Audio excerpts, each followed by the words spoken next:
Now, tomorrow morning marks exactly 2 years since we officially went into lockdown, and stage 5 meant most of us had to work from home and we could only go to the shops for essentials such as food and medicine. But during this time, gender-based crimes increased, and according to the Greater Rape Intervention Program, the loss of jobs was a contributing factor. Founder Barbara Kenyon joins me now to unpack this for us, and thank you for your time, Barbara. Good morning to you.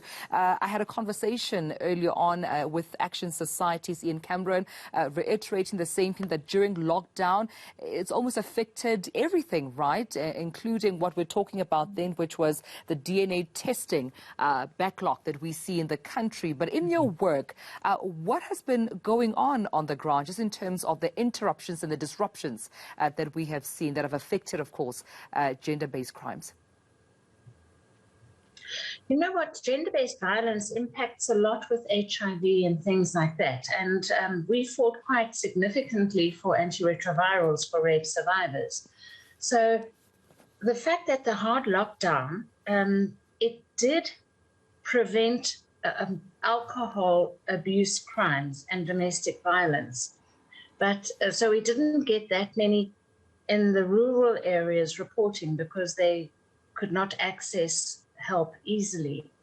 But the social crimes increased. We've seen an increase in children, assault on children, domestic violence. They could not escape the perpetrator, no jobs, and the perpetrator being at home and fearful of losing the job also meant anger against those nearest to them. So domestic violence certainly increased, but the survivors were not able to access help easily. As far as sexual assault goes, we've seen a significant increase in children being raped by known perpetrators, family members, neighbors, community members, and an significant increase in children aged between 10 and 18 being sexually assaulted. Yeah. And unknown perpetrators decreased, but it's increasing again now with movement being allowed. And we've also, as I said, seen an increase in physical violence against children. Another aspect that has come to light is with initiation schools and girl initiation schools being closed due to COVID, we have seen family members like parents, biological fathers, taking on the sexual initiation and as an excuse for rape.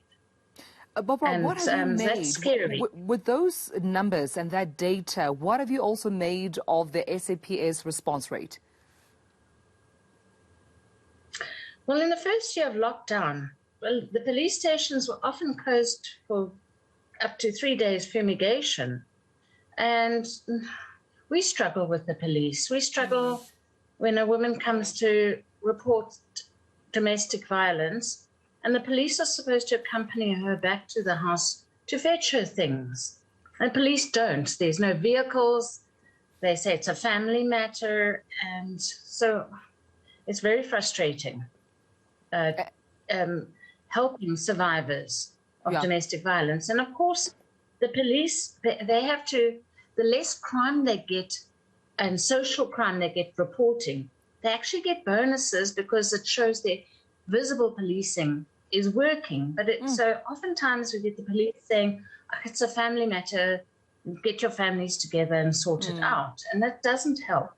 The other significant factor that we found during the lockdown was that it's very important for rape survivors. And I'm very grateful for this platform and for Kinderfonds Mamas to have introduced this subject to you, to say, please, anybody who is sexually assaulted, please report as soon as possible within 72 hours, because then they're eligible for the HIV prevention medication.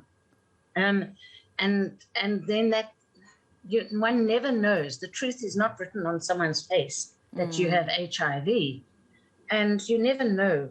And so it's very important that people can access the prevention medication for STIs and HIV/AIDS by reporting within 72 hours. Yeah, but Barbara, what would it take? Because I understand that also from your research, and I mean even general, research and information, there is a distrust between community members and the justice system. And at times, rape survivors don't want to go through secondary trauma, as you've mentioned, by either members of the SAPS who ask questions like, what were you doing? Where were you? Or not even accompanying them home to fetch the rest of their things, or perhaps having to see their perpetrators on the streets again, or having delays, continuous delays in terms of court dates.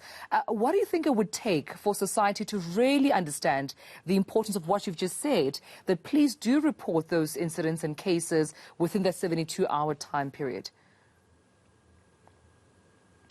Yes, there is, I must admit, there is a big distrust of the community against the criminal justice system. And we are seeing, that's why you see a marked increase in street justice. The community saying, listen, you're not helping us at all. We've got to help ourselves. And they mete out the justice themselves. And that is increasing.